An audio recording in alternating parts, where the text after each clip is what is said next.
శ్రీమాత్రే నమః. వారాహిదేవి ఆరాధనని సర్వులు ఆరాధించే విధానాన్ని ఋషులు మనకి అందజేసి ఉన్నారు. దానిలో భాగంగా అమ్మవారి యొక్క మూల మంత్ర బీజాలతో కూడుకున్నటువంటి మంత్రరాజాన్ని స్తోత్రంగా మార్చి మనకు అందజేశారు. దాన్ని ప్రతి ఒక్కళ్ళు చదువుకుని అమ్మ యొక్క అనుగ్రహాన్ని పొందవలసిందిగా కోరుతున్నాను. అది ఋషిముఖతః వచ్చింది కాబట్టి ఇది పఠించాలి అనుకున్న వారు ఎవరైతే ఉన్నారో ప్రతి ఒక్కళ్ళు కూడా ఋషి తర్పణలు ఖచ్చితంగా చేసి ఉండాలి. ఆ తర్వాత ఋషులు ఇచ్చేటటువంటి విద్యని స్వీకరించాలి.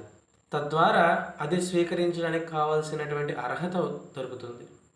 కాబట్టి ప్రతి ఒక్కళ్ళు మూలమంత్ర బీజంతో కూడుకున్నటువంటి మంత్రరాజాన్ని స్తోత్రంగా మార్చి స్తుతిగా మార్చి మనకు అందించినందుకు ముందుగా ఋషులకి శతకోటి నమస్కారాలు తెలియజేసుకుంటూ ఒకసారి ఆ మూలమంత్రంతో ఉన్నటువంటి స్తుతిని మనం ఒకసారి విందాం.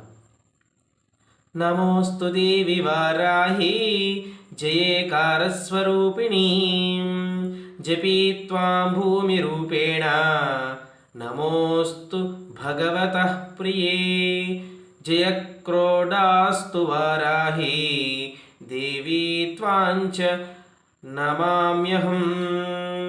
జయ వారాహి విశ్వేశీ ముఖ్యవారాహి తే నమః.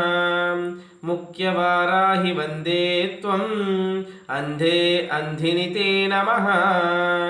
సర్వదుష్టప్రదుష్టానాం వాక్స్తంభనకరీ నమః. నమస్తంభిని స్తంభే త్వం జృంభే జృంభిణి తే నమః.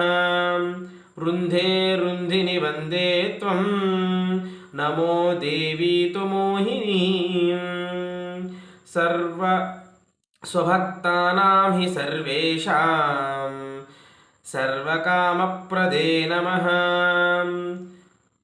బాహ్వస్తంభనకరీం వందే చిత్తస్తంభిని తే నమః.